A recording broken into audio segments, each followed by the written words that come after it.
What's better, Social Security disability or Social Security retirement? Let's say you are getting ready to turn 62. You're 61, you're 60. And you've heard that it takes about 2 years for most people to get approved for Social Security disability. Can be longer. Some people do get fast-tracked based on their conditions. But yeah, it's about 2 years. And you're like, well, at 62, I could take my retirement early. So maybe I should just get my retirement and give up on disability. You might want to do both. So you might want to go ahead and apply for Social Security disability. And if you get it, great. Social Security disability, like I said, can take a while. But in the meantime, if you're 62, if you're not working full-time, earning over that earned income limit, which is about 20 grand a year, you can take your Social Security retirement. Even though at 62, it's greatly reduced. So instead of getting 100% that you would get at your full retirement age, which is going to be between 66 and 67, you're going to get about 70% if you take it at 62.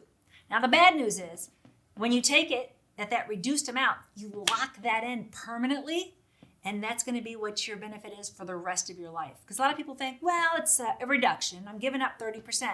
But when I reach my full retirement age, then I'll get that 100%. No. You're going to lock that amount in, and that'll be your permanent amount for the rest of your life, except for the small cost of living increases you may or may not get each January.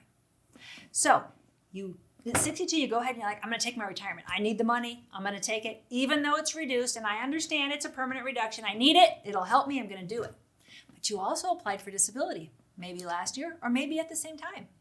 If you do get approved for Social Security disability, boom! Now you are bumped up to disability, and the disability payment is how much you would get if you were at your full retirement age. So you get the 100% amount, as if you were between 66 and 67.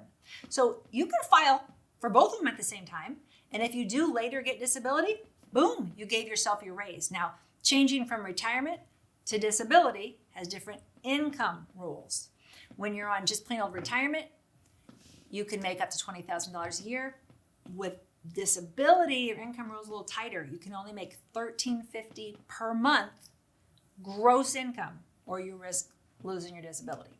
So just remember, disability is a higher payment. It is what you would get if you were at your full retirement age. And again, it locks that in, that amount, and that amount's going to be permanent for the rest of your life. So a lot of people think, well, my disability payment's not that much, but when I get older, it'll go up. No. When you start drawing that benefit, you're locking it in, and it'll be that amount for the rest of your life, except for the small cost of living increases that you will get most January. If you have more questions, you can set up your own free account at socialsecurity.gov. I highly recommend you do that. And if you have questions about Social Security disability when Medicare kicks in, call us at themedicarefamily.com or go to our website, themedicarefamily.com. The top right-hand corner is a yellow box where you can book an appointment. We'd be happy to help you. We're licensed in all 50 states, and you never pay extra for a consultation or for our services. If you like this video, you might really like this video. Check it out. And we'd appreciate if you subscribe to our channel so you never miss a great video. We put out one every week. Check in the description below this video for a link to our cheat sheet on Social Security and Medicare. And you can also give us a comment. If you have a specific question, always feel free to call us or email us at the Medicare Family.